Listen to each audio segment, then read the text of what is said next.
This evening, we are here for the very special VIP members opening of Motion eMotion, Exploring Affect from Automata to Robots. Thank you for joining us.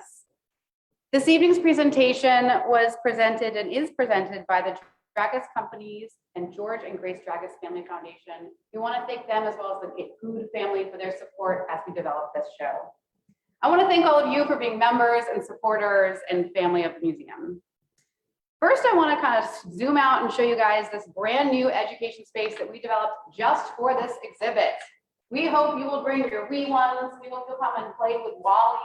We hope that you'll come read books about robots and leave some responses and tell us a little bit about how this show makes you feel. So I want to zoom up over here, join me a little bit, and we're going to introduce what is an automata.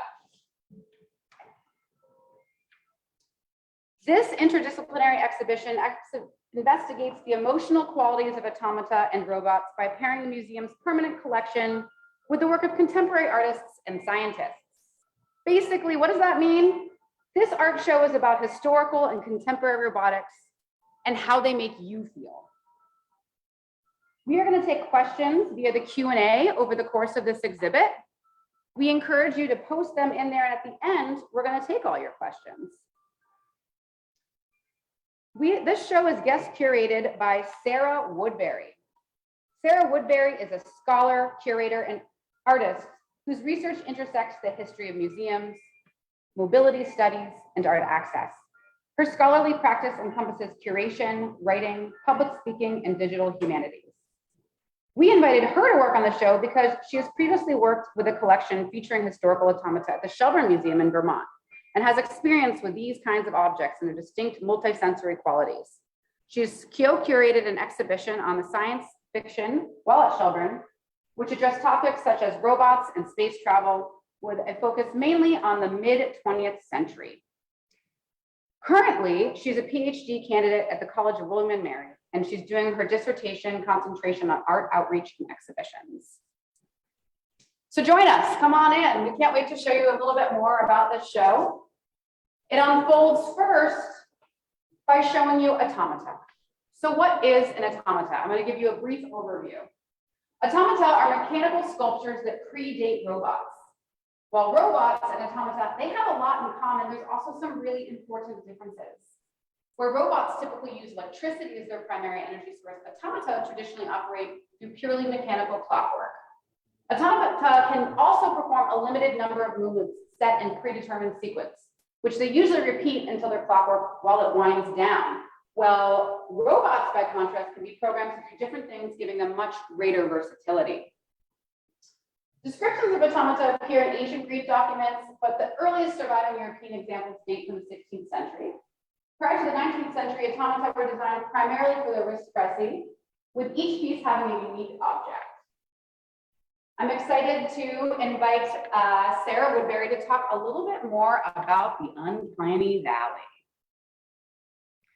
Good evening, everyone, and thank you, Charlotte, for the lovely introduction. And thank you to everyone here who is attending the event tonight. I hope you have a good time previewing the exhibition. So, regarding the historical automata, we're starting out here because this was really the catalyst for the show. The Barry Art Museum has an extensive doll collection, and within those holdings are several automata. And the museum had been wanting to contextualize these objects within the interests and concerns of 21st century audiences, because a lot of us don't encounter these kinds of objects on a regular basis. They're very much products of the 19th century. So in working on this show, we decided to talk about them in three different ways. And the first way that we'll talk about right now is the uncanny valley. So if you look at these objects, you're probably going to experience a variety of emotional reactions to them, but a lot of us will probably experience a degree of uneasiness. So the way that we decided to frame this uneasiness was by talking about a theoretical concept known as the uncanny valley. This was developed by a Japanese roboticist named Masahiro Mori in the 1970s, and his article was translated into English in the early 2000s, and it's become part of the popular culture lexicon. So what is the uncanny valley? It's essentially that sense of uneasiness you get when you see an object emulating a human appearance and not quite pulling it off. Maybe it's a doll, maybe it's an animated character in a film, but there is a quality to it. Maybe it's a glint in the eye or a lack of a glint in the eye. Maybe it's the way it's moving. There's something about it that's telling our minds that this is not an actual human being, but it's trying to be. And that makes us uncomfortable. The thing about the uncanny valley is that it's a highly subjective experience. We're all going to experience it to different objects and to varying degrees. One object that you might find unsettling, I might find perfectly fine, and vice versa. Both responses are perfectly valid, but we wanted to get into that idea of discomfort around the objects in terms of how they move and how they appear and so forth, and let visitors know that's a totally valid and comfortable response. And in terms of addressing discomfort, that also leads to the second framework that we wanted to address regarding these historical automata, which is their nature as historical 19th century objects. So the pieces that you're looking at in particular here were pieces that we wanted to delve into a bit more critically. As automata, they're wonderful objects. They move in different ways. They're really interesting to look at. But they are also very much products of a 19th century and specifically French colonialist framework. These pieces were being built at a time when Europe was interested in colonizing different countries and was interested in different cultures, but marked them primarily as commodities for consumption. Think of the world's fairs that were going on at this period, or the interest that Impressionist artists and other creatives took in these kinds of pieces. So we wanted to be able to address those more problematic qualities. And then the third way that we wanted to talk about these automata was to address their multisensory qualities. And that's what we see going on right here in this video that we see playing out. So we actually had the automata filmed so that visitors will have the chance to see what these pieces look like when they're moving, because that's so key to how we experience them as objects. They're not static, they're kinetic. So when you come to visit the exhibition, you'll be able to see them in motion and also be able to hear the music that is often inside them in the form of music boxes. So addressing the uncanniness, going into their cultural qualities as colonialist objects, and addressing their unique kinetic qualities in particular. And it's that last point, the idea of movement and how they define these objects as experiences, is a theme that we'll see running throughout the show. And particularly when we move into some of the more contemporary works, including the artwork of Elizabeth King.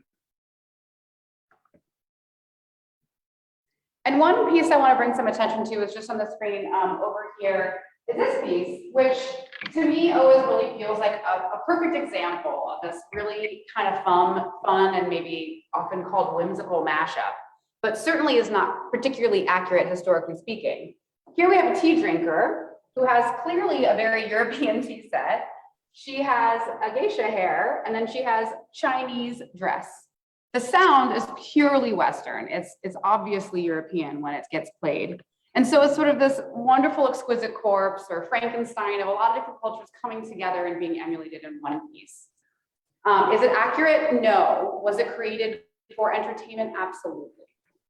And as we move through over here, I want to bring you to an artist mannequin. And as you look closer at this, I'm going to tell you a bit more about it. Models of the human body with articulated joints were called lay figures or mannequins. They have been useful devices for artists working in the studio without a model since the Renaissance, although they may have had their origins in articulated dolls of ancient Greece and Rome, so they have a close connection to dolls. Trade catalogs of artist suppliers illustrate these modifiable models as early as the 1700s. Ranging from life size to small scale, they mostly serve for the study of clothed human figures. This example is half size with drilled holes around the forehead so that one could attach a wig. Now, figures like this have inspired artists for many, many years. And the artist that we're going to introduce to you next is Elizabeth King. And she's done lots of research around this. In fact, one of the pieces here today was modeled a bit after one. So here we can see plans for movable wrist and elbow joints. And I'm going to tell you a little bit more about Elizabeth King. Elizabeth King is a sculptor and stop motion filmmaker whose works address the human-machine interface and the anatomy of emotion. Her most recent solo show, Radical Small, was on view at Matt's MoCA. Double Take, a documentary film on her work by Olympia Stone, was released in 2018 and shown on PBS stations nationwide. Her recent published writings include the essay, Inhale, Exhale, Pause, Breath, and the Open Mouth in Sculpture. In the analogy, Field Notes on the Visual Arts, and she has a forthcoming book, Mysticism and Machinery, a 16th Century Automaton and Its Legend, co-authored by clockwork maker David Todd of the Smithsonian Institute. We are so lucky to have Elizabeth here with us today. Please join me in welcoming Elizabeth King. Can I be heard? Am I on? Hi, Elizabeth. Thanks for joining us. Sure. So Elizabeth, can you tell us a little bit about this study here and how it informs Compass? Maybe we can wander over to Compass as we talk. Well, I love that wooden mannequin that the Barry has. It's a really good one. And for many years, I made not much of a living, but a little bit of a living repairing antique wooden mannequins, both French 19th century artist mannequins, but also French fashion mannequins, which are also jointed and articulated and posable. And when I had them in my studio, I loved them and I drew them. And so the drawing, the foreshortened mannequin in the show here is a drawing of a mannequin similar to Woody, the mannequin that the Barry owns. And it's fantastic to see it and to remember all the years that I spent repairing similar mannequins in New York. That work informed work that I had already been doing as a sculptor, making jointed, movable figures, not kinetic, but movable and posable. And I dreamed of a figure that would be subtly posable, that could raise one shoulder, that could tilt its head, that could assume all the positions of the hands with opposable thumbs. And so the paper cutouts in the show are some of the plans that I made for how to then carve such figures and limbs and parts of figures. And we're looking here at a piece called Compass, which is a pair of wooden hands, very similar to hands that I made later. Here's a still of it, giving you a little better of a shot. We're showing it here at the Barry in a new way. We've built it into a wall so that you see the hands isolated in a dark space, but if you look very closely, you'll see that they're moving. And if you look a little more, you'll discover that we've revealed the means of setting them in motion, which is a set of 5 little rotating magnets, which are mounted under a pendulum, which is another magnet. And the length of the pendulum miniaturizes that motion and delivers it to the hands. So it's a non-repeating, quote unquote, random motion, but more than that, what it is a very organic motion, so that there's no jumping, there's no stopping and starting. It's very fluid. It's constantly changing. And if you watch it, you find yourself interpreting it in different ways. It's maybe a tremor, or it's a pair of hands doing something difficult, or it's a hand moving in an idle way. And I want to credit artist Christopher Taggart, who designed this magnetic drive system for me after watching me struggle with servo motors and programming and not getting the motion that I wanted. So I really collaborated with him to generate this motion, and it's thrilling to reveal in a little sort of secret window down by the floor the magnets, which are connected to the hands through a long set of linkages up inside the wall there. So that's Compass. It's one of the few actually kinetic pieces that I've made. There's Charlotte showing you. Most of the work that I make is movable, and I animate it with stop frame film animation. And what's fascinating about Sarah's curating of this show is that she managed to pick works from across my career, moving from sculpture, which is posed for the show, as this one is, to kinetic works and to stop frame film. And I just have to tell the story that that this piece, Articulated Figure, I was working on the shoes at the time that I lived in New York. And I was so in love with, I would walk at night and find antique stores that had mannequins in them just to feast my eyes. And so I took one of those shoes. I don't know if you can't really see it, but I'm very proud of those shoes. I took one of those shoes into the French country store off Union Square one day. And I said to the proprietor, pointing at some very in need of repair French fashion mannequins, I said, I could fix your mannequins. And it being New York, he said, okay. And I walked out with one. And it was a kind of forbidden moment. And I took it to my studio and I taught myself how it was made, and then replaced its missing left arm and jointed it and learned how the joints set in. And this is a slightly different shot here. The hands are wearing gloves, but this picture lets you see that each finger and each knuckle is movable. This is an early piece. It began as a portrait of my grandmother. I planned to continue working on it. I even made some clothes for it. But for some interesting reason, I decided that this was how it was going to be finished, that you would see the skeleton, you would see the bones of the skeleton, and you would also see a person, a kind of a portrait there. And you would have to look at these two things at the same time and kind of take them in together. And then at the same time, I was also learning to cast bronze. And so I love this piece because it has a cast bronze rib cage and pelvis, the bones of the legs, the scapula are things that were my first experiences of bronze casting, some of which, Sarah, I did at the College of William and Mary, where my husband was teaching in the 80s, and we replenished the foundry there and got it running again, did some casting. Also, the shoes are carved wood. The head is a cast porcelain. The eyes, I was also learning to make from an ocularist. And I studied for many years with an ocularist, learning to make artificial eyes in cast acrylic. So there's lots of different chapters to this piece. I spent years on it, and I'm thrilled to have it in the show. I haven't shown it in many, many years. It's great to see it. And it's great to see it next to more recent work. And I think the film animation, What Happened, which is a traditional stop frame animation that's shown here in the show, and we'll give you a little clip of it here. This was made before computers became part of stop frame animation processing. It was shot on 35mm movie film, 24 frames per second. A good day, you can get about 5 seconds of animation.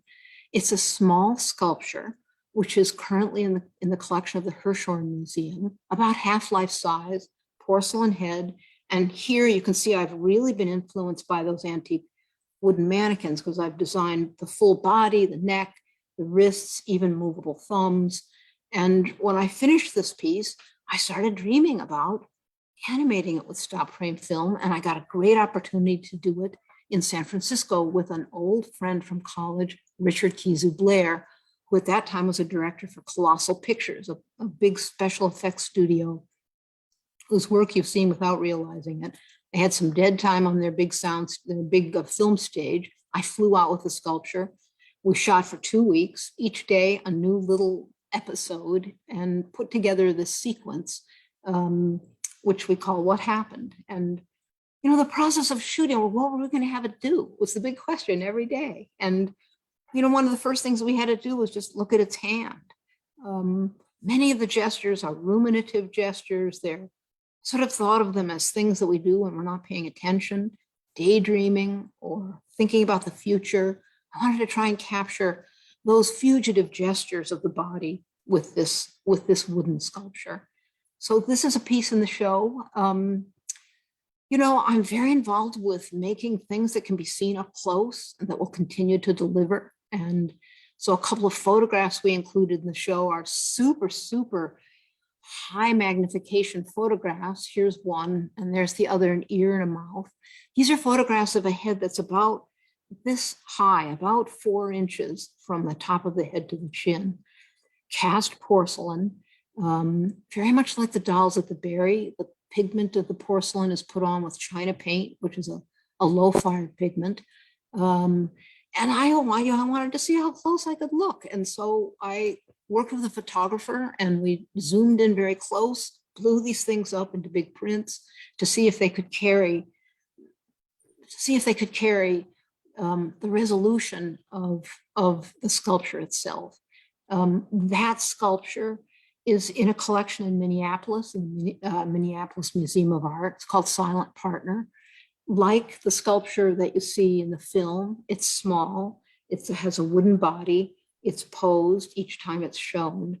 But here we're showing the mouth and the ear, just to give you a feel for the sculpture of it. And then there's a little piece Sarah chose for the show called A Pocket Anatomy. This one right here. Some important parts of the body gathered together and displayed in a kind of miniature, a little miniature parade. And then finally, Sarah chose a collection of, I've collected glass eyes for many, many years. Doll hospitals, taxidermy shops, flea markets. Some of the eyes go into my sculptures. Some of the eyes here are human eyes from an ocularist's office, but most of them are antique dolls' eyes that never got put into the heads of dolls. When they stopped making the dolls in the early 20th century, great boxes of glass eyes, most of them made in Germany, piled up in warehouses. And I found my way to some of them and we're showing them here in the show. Elizabeth, thank you so much for joining us from your studio in Richmond. It is such an honor to have you in the exhibit. And I also wanted to thank you for all of your time and generosity. Compass, the piece that you saw with the two almost quivering hands, was recently donated to the Barrie Art Museum. And we want to thank you for your stewardship of that piece. Yes. Thank you. Okay, moving right along. I think that this is kind of a nice transition. So these eyes are so medical and they make you think about emotion. Eyes are so important about when you look at a sculpture, making something inanimate, animate. The eyes is sort of like the portal to the soul. And they're very medical. And so we're going to transition over here to a new chapter of the show. The first half of the show very much is about historical automata, contextualizing them, and then showing the work of Elizabeth King, who was so influenced by this work. This next chapter is about robots in Hampton Roads. So this exhibition was put together with an exhibition advisory committee. And that's something that we've started to do whenever we put together changing exhibits. And I want to thank our exhibition advisory committee. They were so generous. And in the past, when we worked with these fine folks, they've maybe influenced a little bit of the programming or a lecture here or there. This is the first time that they've inserted works into the show. First, Peter Udenbach connected us with Elizabeth King, and now we bring you to this section, which is about different things that were created right here at the ODU campus and influenced by ODU professors, faculty, alumni, and interns.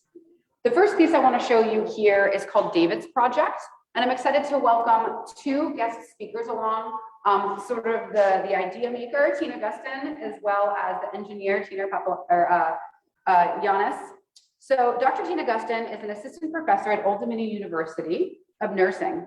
Dr. Gustin was most recently appointed as the director for Center for Telehealth Education and Research here at ODU. The center will serve as a learning hub and research center not only for the state, but also for the East Coast region and the United States as a whole. She is a clinical manager in the pediatric telehealth program at CHKD. And Dr. Gustin has been responsible for building this new program and assuming the clinical competence of the telehealth providers. Thank you, Tina, for joining us today. Next, I want to introduce Giannis. Giannis Papalelis is I'm so sorry, Giannis, I did a terrible job with your last name, is a research professor at Old Dominion University. Before joining ODU, his research focused on high fidelity driving simulators and studying advanced automotive technologies and in-vehicle devices. His research on the effectiveness of ECS was referenced by the Department of Transportation when making its use mandatory in all passenger vehicles built after 2012. His current research interests include ground and maritime unmanned autonomous systems and robotics autonomy and behavioral modeling, simulations, and immersive VR. He works at VMAS, which is an arm of ODU.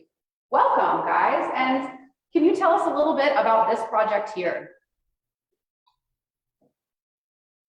Certainly. Well, we are lovingly calling this project David's Project, which was born from an experience that I had at the Children's Hospital with pet therapy.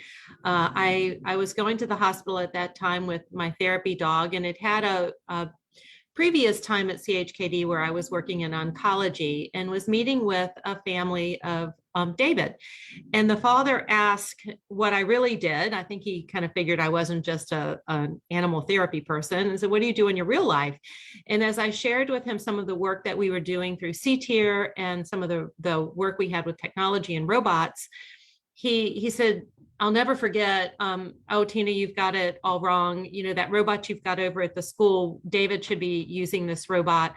Look at him. He's isolated in his bed for 3 months now. So it's kind of, you're absolutely right. So I took over to the hospital during Christmas break a version of a robot that's available in the market that is far different from the one that you see here in the museum. It worked, but it didn't work well. And then fast forward to a meeting with Giannis about something else at BMASC. And I asked him as I was leaving the meeting, hey, do you guys build robots? I really need one for this project. I think we should start over at the Children's Hospital. And Giannis said, well, I said, of course we do. Yes. Of course. And yeah. So it was really a eureka moment. It was, I like to say the project was born out of love and 1,000 points of light. And through collaboration with David's family, who has since passed away, and other parents of children with cancer, and also children that have survived cancer, and Giannis and his team, we have developed the first iteration of the robot. And the pictures that you see here were designed by Governor School for the Arts, visual arts students. So as we were designing the robot, we really thought about how do we make this kid friendly? You know, there are a lot of robots in the market, and they move, but they're just not really designed for children, and something that would be friendly. And I mean, Giannis, what would you say? Just kid friendly, kid sized. So we took to Governor School with David's mother, kind of the height, the base of the robot, and asked them to draw what they thought it should look like. And from that, we've taken approximately 5 of the drawings and collaborated them, kind of drilled them down into what you see today. Giannis? Yeah, I mean, that's not much I can add other than, you know, this is a work in progress. And so part of what you see here will evolve, but it is, you know, a lot of what we have done here is exactly what Tina said, try to make it small, try to make it easy to use, try to comply with a lot of the requirements for it operating in a hospital. And most of all, keep in mind behind our minds always is the purpose of it, which is basically to extend the reach of a person who, you know, is young, energetic, full of life effectively, even though they're in a hospital, but are constrained, you know, and what would I want to have if I was in that position? And sometimes I think of that when we make decisions about what to put on it, how it works, you know, what you can do and things like that. So it's been a great project. Really appreciate the opportunity to see it. Hope to hear from people. We're always looking for suggestions, ideas, because again, like I said, it is a work in progress. It's not done by any means. The color is white because, you know, we will paint it, but we were trying to get the basics first. So very excited to participate in this exhibit with this robot here. Guys, thank you so much. And I have to say, this was the project that convinced us to start to insert more industrial applications of works into this show. Initially, it was going to be a show about contemporary artists and how they responded to Automata. And once we learned about David's project, it led us really quickly over here to the Now robot. And joining us, I think Sarah is going to talk a little bit more about Dr. Khan and the research that he's been doing with autistic children. Yes, Charlotte. So this is the Now robot. It was developed by a French company in the early 2000s, but it's used by universities and research institutions around the world for various applications. So what's happening at ODU is that Professor Khan Iftikharuddin, who's over at the Baton College of Engineering and Technology, is using this robot to work with children with autism spectrum disorder. He takes inspiration from his own nephew, who he noted didn't always feel comfortable interacting with other people, but was much more comfortable engaging with technology. And Dr. Khan saw an opportunity to take the robot and use it as a means of working with children with autism spectrum disorder in terms of learning how to identify and express their various emotions. So that's what we're seeing in this research video right now, is that Dr. Khan and his undergraduate and graduate researchers are essentially teaching the robot to recognize and identify various emotions, and then on top of that, respond to its human companions with different responses, such as playing games or offering a hug or consoling them. So this research is very much ongoing, but it's another great example of how a personal experience can inform contemporary research when it comes to industrial technologies such as robots. Thanks, Sarah. That's fantastic. Yeah, and I think it was really interesting for me listening to Dr. Khan talk about how he would see his nephew not want to interact with people, but suddenly really want to interact with technology and play games.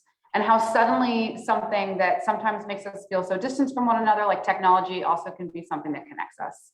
So the next piece is a big jump. It's here in memory of Jay. It was developed by an ODU graduate. He started a business called Simis, who responds to lots of different kinds of artificial intelligence and military needs. And so Giannis told us about this work because as an ODU professor, he also does some work liaisoning with Simis. This is the HTT, human type target. It is essentially a tank with a torso on top. And you can see that it's clearly been shot.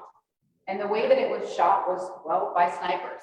In this area, since it is such a military base, there was a direct need and this was in response to a direct need of teaching people how to shoot something that's moving, right? So typically, if you're learning how to shoot with marksmanship, you're shooting something that's stationary. In this moment, you can have a whole sea of these moving around, and you can shoot at them, and then the top actually approximates somebody falling down. This is a big jump, bringing a piece like this into the show, and we're really interested in this show specifically in juxtaposition with this particular piece over here. So this piece is autonomous robotic de-escalation trainer. So it's interesting that this piece over here is all about learning how to shoot something, and this piece over here is learning how not to shoot. So this was created in conjunction with the Portsmouth Police Department, and they realized that they needed to have some sort of intelligence that would help train police officers how not to shoot and how to de-escalate. Using AI, it will sometimes approach people, it will listen to the tone of the voice of the officer, it will respond, it will talk. The piece in our show has a face that changes periodically, and sometimes even will come on and talk to us, which has happened over the course of this lecture, and we all keep on being really weirded out by it coming to life.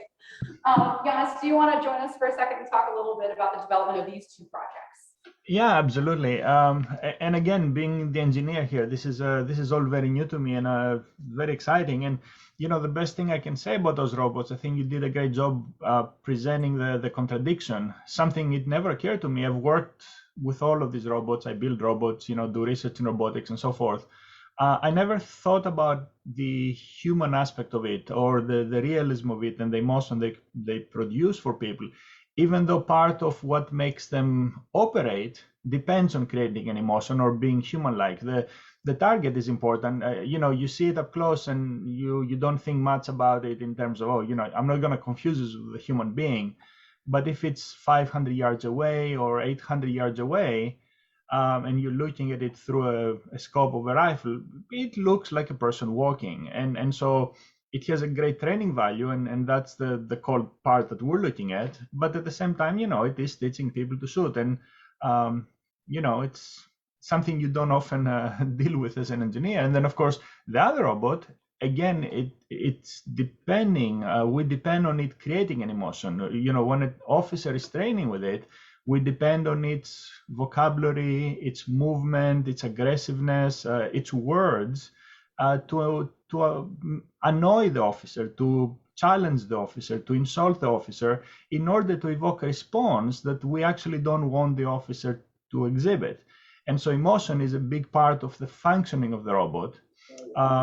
And what I love about this exhibit, again, as an engineer, we did all of this and we worked on it, but it's the first time I thought of it in that larger context, because it was always, with blinders on, just trying to make sure they work. So it's been a great opportunity, and I hope visitors enjoy the show and the exhibit. So I'll jump in here for a minute, because this is another opportunity to talk about how advantageous it's been to have the exhibition advisory board with us, not only for supplying objects, but also helping us to think about these very difficult objects. We're, as you probably gathered going through the show, we're taking on a lot of big ideas, from contextualizing historical automata to dealing with robots used for military and police applications. And those are two certainly controversial topics, especially with policing in light of what's happened within the last 2 years and ongoing protests and whatnot. And they're complicated objects to think about and to write about. But through the advisory board, I had access to resources, not only in terms of the types of objects, but people I could talk to about these pieces. So in particular, I had a lot of conversations with Yvette Pearson, who is a professor who specializes in the ethics of robots, and that's what she writes about. So we spent a couple of afternoons, looking at these pieces, thinking through them together, talking about them, sharing our responses, thinking about ways to articulate them. And then she also read drafts of my labels and suggested changes in language and whatnot to more accurately reflect what I was feeling. And it was very helpful to have somebody on the board that I could think through these objects with and feel and be honest about them, and to help me better articulate what I was feeling within the gallery setting. Yeah, thanks, Sarah. And it was interesting. It made us realize that we have to do things like create label copy to encourage kids not to hurt the robots, because we have all these robots out here. We started thinking about robots' rights and robots' ethics, and we had to remind participants when they come in, please be kind to the robots. Please be kind to the robots. No shooting the robots in the galleries, please.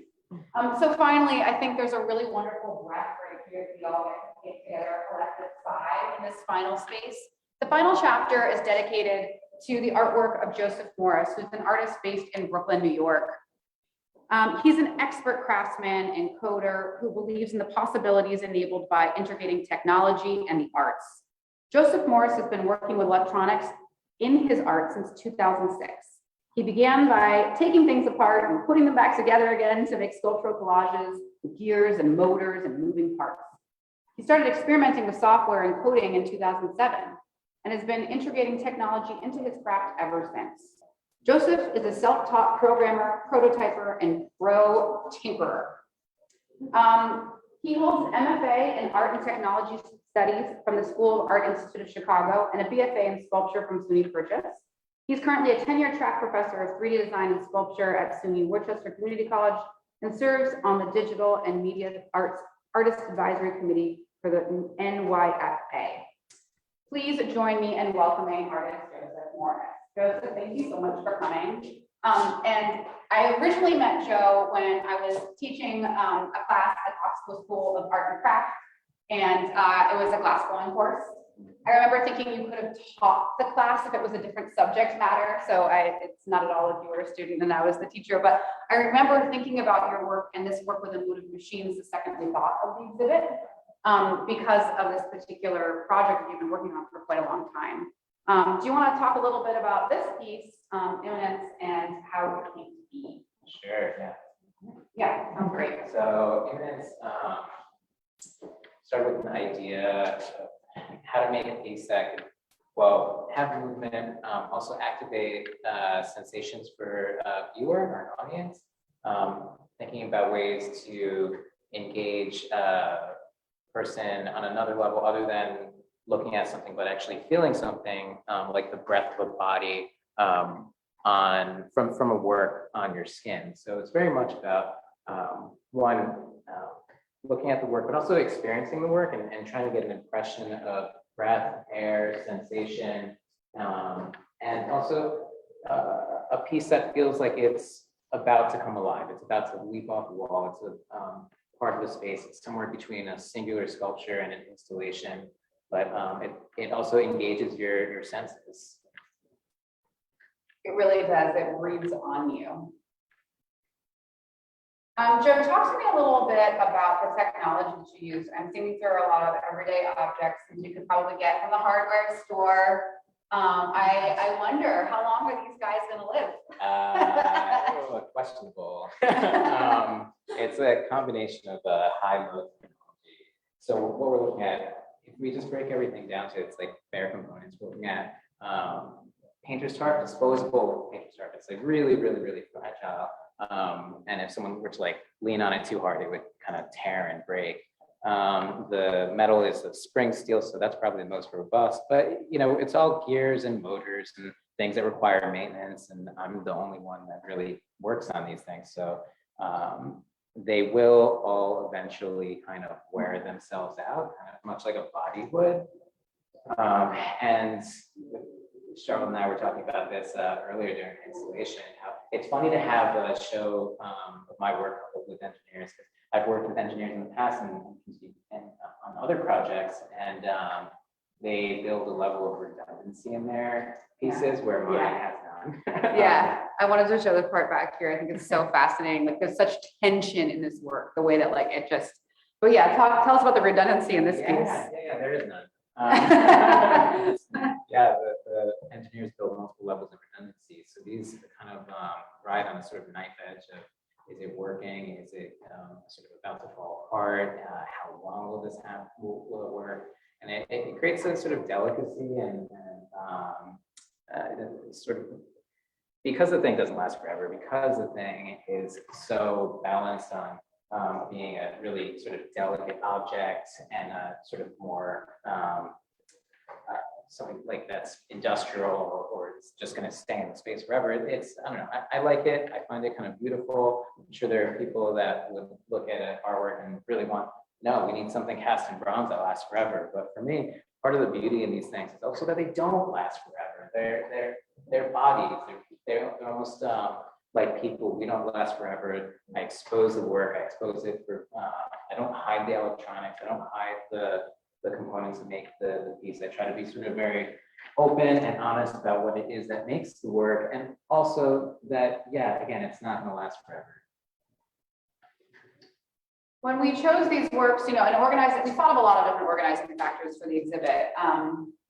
We really wanted to recontextualize the automata, right? We knew that that was important. So we decided early on in the show when we were picking things that it had to have humanoid form. We decided they were all going to look like figures. And so you can see as we get through the show, it starts very small, very petite, very intimate size, and the scale grows and grows and grows. You know, the pieces that we just saw were human scale, and then this is sort of larger than life. What I love about this work is even though it is not depicting a human form, it is emulating a human emotion. And the other organizing factor, of course, is emotion. And I'm really curious to hear from all of you about how the show has made you feel as you move through it. Are you comfortable? Are you uncomfortable? What kinds of sensations are running across your skin? Obviously, you guys can't do it. You got to come in person next time. Come on. And I think it's going to be something that I hope you guys can all come back and see in person. The final piece of the exhibit is over here, and it's called Serpentine, and it's dancing. Can you talk to us, Joe, a little bit about this work? Sure. Yeah. So this work is another of the series of breathing pieces. And funnily enough, Charles mentioned this glass class. Well, at the glass class, we're working with light and movement in light. Anyway, Charles actually introduced me to the person that this work is based on. And that's Louis Fuller. She was, I guess, a modernist dancer. You can probably speak more to her. the inspiration is this piece called the Serpentine Dance. There you go. So she would, it was actually not so black and white. There would be like lots of color projected on her arms, but the gist of it, she would kind of like move her arms up and down, move this like beautiful big piece of silk, and just kind of really rhythmic patterns that were really hypnotizing. So I took as the start of this piece, moving forward, Serpentine Dance as inspiration. Still wanting to create some semblance of body of a person, still wanting to also give you that sensation of we're here to have an experience, feel something on your skin from the work, just have the work physically breathe on you and activate your body. So this piece will actually, so first off, it's latex, so even more sort of sensuous body connotations. When you're in the space, you can kind of smell the latex too, which is another sort of level of engagement with the senses.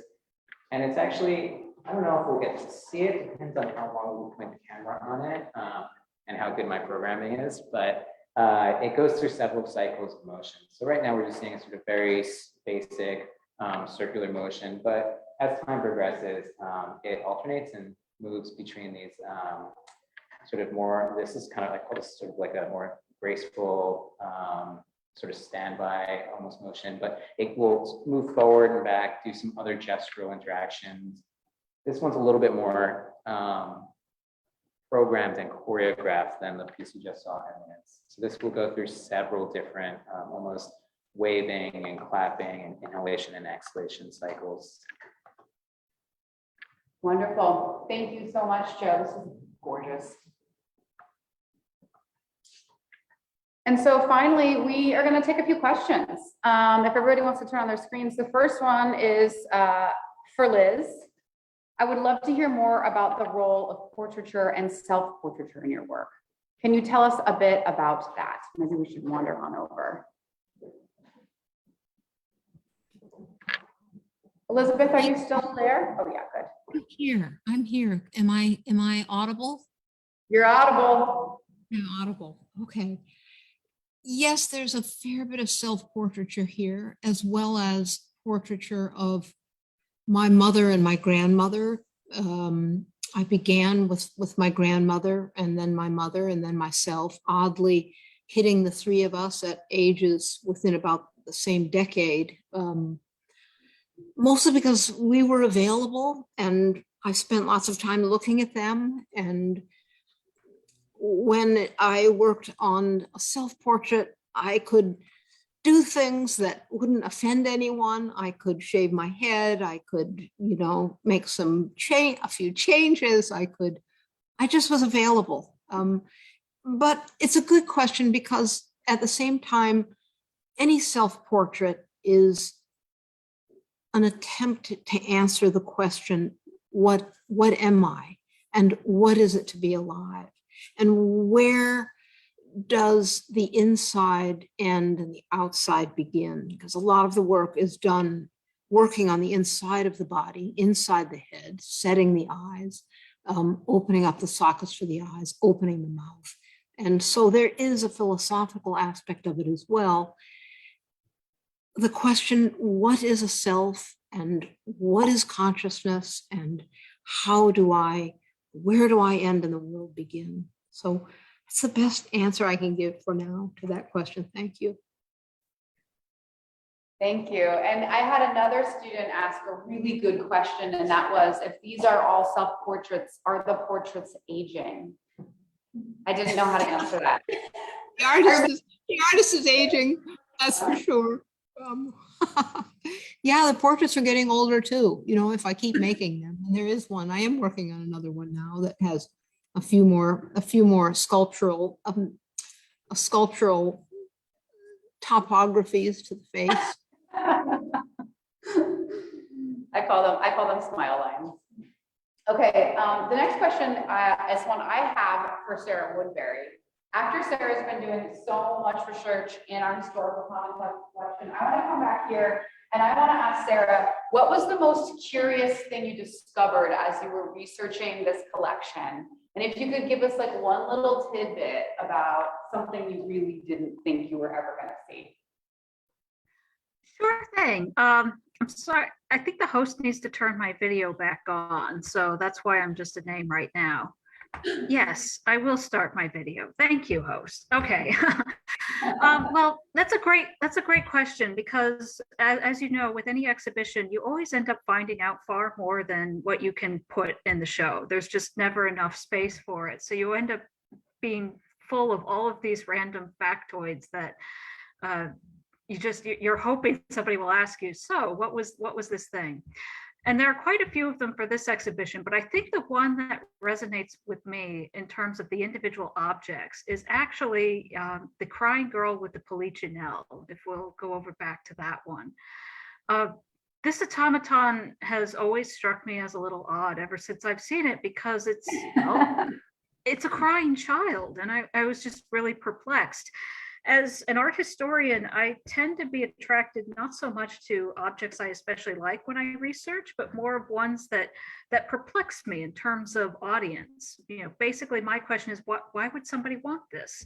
That's what led me to write about dentistry scenes for my master's paper. I just was really struck by the idea that somebody would want that in their living room. And that's the same with the automata. And the thing that I learned about this that stands out to me was that this was a commissioned piece. So oftentimes for automatas, the doll heads, these porcelain doll heads that we see, would be retrofitted to fit an automaton's body. So they would have to cut out a special space to have it fit onto the automaton parts.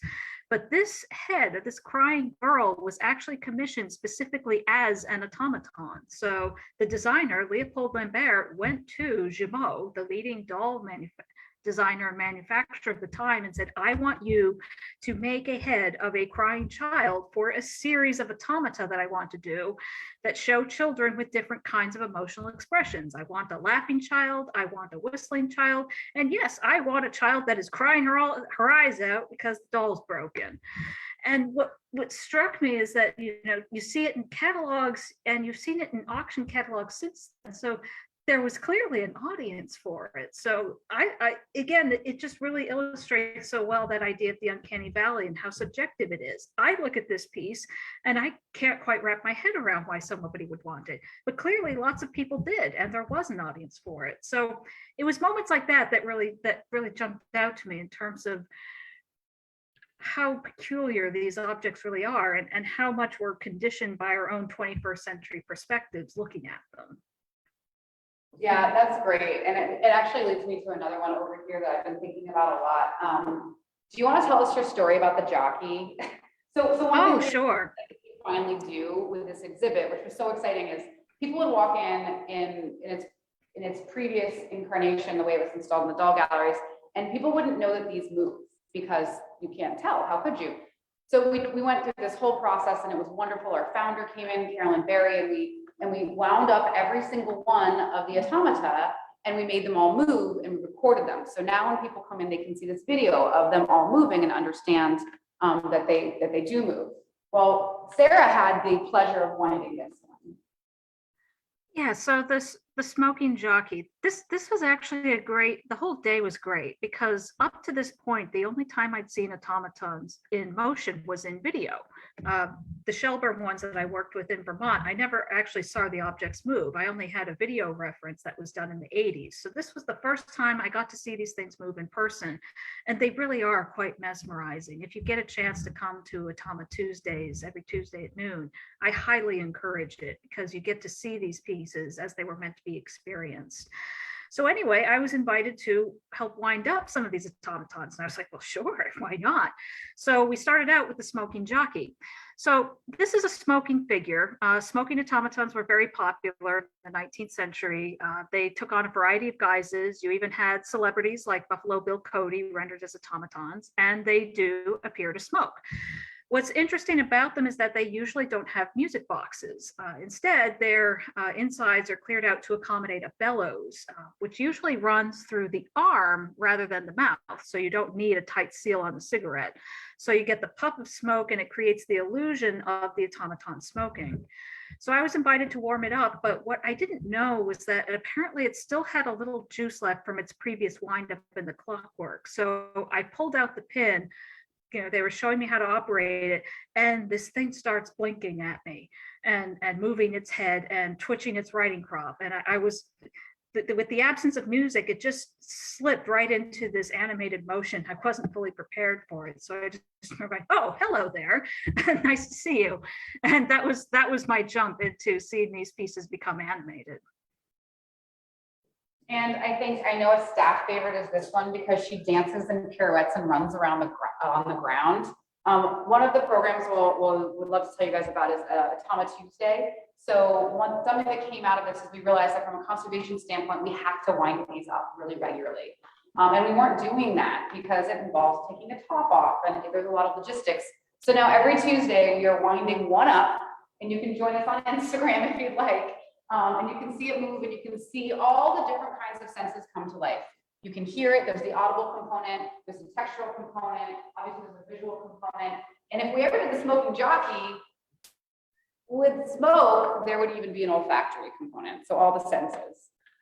We have one more question over this way, if you guys could join me, for Tina, Dustin, and Giannis. So the question is, how long did it take to develop this David's Project 2.0? As we all know, well, we've been so excited to finally see this. We were sort of the deadline. This is its debut, the center stage. And we're sort of curious, how long did the development and the fabrication take for this piece? Yes, that's a great question. So we began this project about, Tina, 2 years ago, I believe, give or take. But one thing to understand is that we have had very few resources to devote to it. We did receive a grant from the governor's office, which was meant to sponsor projects like this, and his help is what allowed us to continue with it. But really, that's about the only resources we have received. And so out of necessity, a lot of the work was done kind of on the side, which is why it has taken so long. We also spent a lot of time doing the focus groups and things like that the first year. With appropriate resources, things can go way, way faster. But this is just the fact of life when you do engineering projects like this. And I noticed there's another question about white, which actually has a technical answer. This is 3D printed. If this was to go to production, it would be probably a different type of plastic. But this one for us, it was 3D printed to validate the technique. And if you've ever seen 3D printed material, it's very porous, it's ugly. So what we did is we actually put some special filler that makes it smooth, and then we painted it. And when you paint it, there's the kind of paint that actually can take being washed and things like that. It only comes in white or very few colors. So our decision was paint it white, and then we can color it with stickers.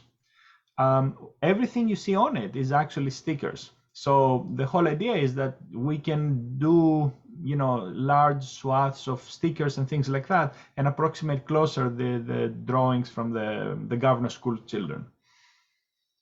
So I hope that I'm answers really the curious question. to see if it ends up getting more color, or if it remains sort of stark in that sort of. No, the intention is to have color. color. It has a cold medical feel, maybe in a good way. I don't know. No, the intention is for it to have color, and also to have it designed in a way that the children can dress it up. They can put capes on it or jewelry, or it can be personalized for its travel throughout the unit. Yeah, in the front, in fact, I remember in the story that you guys had about how when kids get a hold of this thing, they can sometimes do naughty things. Do you want to share that with us? So I would love to share this with you. So the first iteration, which was not David's project, it was the robot that we have from another company that really didn't serve quite the need that we wanted. And one of the things we realized is the kids are quite clever and quickly adapted to the use of the robot, where the nursing staff was a little clunkier with how to operate it. And one of the teenagers had rolled the previous robot out to the station where the nurses were giving report, and had made the robot go to sleep. And when the robot was asleep, people around the robot there wasn't a light or an indication that the robot was asleep, so they listened to report. So clearly they should not have listened to report. In building this robot, we're designing it in a way that you can see that it's asleep. The nurses can flip a switch on the back and turn it off remotely. I mean, so we learned a lot of lessons in designing it. And one of the other important lessons was the other device that rolled around really looked more like a stand and an iPad. And it wasn't as humanized as this one is. And some of the nurses and the faculty were a little put off by the robot because it did look like an iPad on a stand. And it was very purposeful that we built this one to have a humanoid appearance and a friendly appearance. Great, thank you so much, Tina. Okay, so our last question is for Joe. Joe, I know that you created, you're gonna have to come close because the sound is terrible. Yeah, here we go. Hey. So I know that this particular project was the emotive machine. I'm curious if you can tell us what you're working on now. Oh, yeah, stressful things. Oh, okay. Okay. Yeah, I actually have a big installation coming up in Brooklyn sometime in the next month or so. I'm working with a collaborator. We have a big piece that's interactive sound and LED light installation that's going underneath the Manhattan Bridge. Oh my gosh. Yeah, so it's a big one. It's we're putting about 200 speakers that are all fabricated with lights and into almost like a lamp reflector, and they're going on these long string lights, and each one is going to be playing a voice of a speaker that is speaking an endangered language in New York City, telling stories and stories about where they're from, folklore, just a little bit in their own native languages that again are endangered and they could be lost in like a generation or two. This piece is going to be interactive, so as you walk through the space, you can listen to these individual voices, but when you're not in the space and when you're kind of approaching it, it's just babble. So it's all these voices, interesting. yeah, of different languages of people. So it's called Anchorage because it's beneath the anchorage of the Manhattan Bridge, and then the second name is Babble in reverse because it's this sort of languages coming together. Oh my gosh, it was beautiful. I did get chills at one point. Very excited for it. Oh, that's fantastic. Yeah, So if people wanted to see it, when would they be able to see it? Next month. Oh my gosh. Okay, next month. Yeah, Great. next month. Yeah. Okay. So, but up until it's in the end of May. Okay. So we'll be going from March to May. Okay. Well, I want to thank all of our panelists. I want to definitely hugely thank our exhibition advisory committee of Sarah Woodbury, Peter Udenbach, Tina Gustin, Dr. Khan, Petros, Giannis, and Yvette Pearson. We couldn't have built this without their creative minds and intellects. I also want to thank our presenting sponsor, the Dragas Family Foundation. And I wanted to kind of go out reading a little quote here. Automata are the forgotten ancestors of almost all modern technology. You guys hear me okay? From computers to compact disc players, railways, engines to robots, the origins of today's machines can be traced back to the elaborate mechanical toys that flourished in the 18th century. As the first complex machines produced by man, automata represented a proving ground for technology that would later be harnessed in the Industrial Revolution. Thank you all so much for joining us this evening. I want to tell you a little bit about some of our upcoming programming. Remind me, we've got Automa Tuesdays. That's every Tuesday. I have drink tickets for all of you because you're our friends. If you come to the public opening tomorrow night, you get free drinks on us because you're our members and our sponsors. Unite is coming up. The next one in March is featuring the work of Joseph Morris. It's all about movement and breath. And then finally, we have our tours. Every Saturday at 1 p.m., we have 3 public tours led by the beautiful Susie you have not been able to see and who's been moving around this camera the whole time. We have some sold out Valentine's Day tours this weekend for people, but we've opened up some more ones.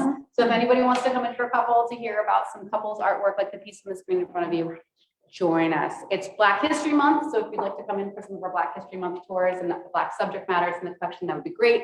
And then currently on view, there's too much to tackle right now, but we also have Prata Goyo, the birth of the Japanese art doll. And this is an incredible exhibit right across the hall. It's the first of its kind outside of Japan. It's guest curated by Alan Scott Pate. You gotta see it yourself in person. Come back, please, tomorrow night, and we hope that you all have a wonderful evening. Thanks for joining us.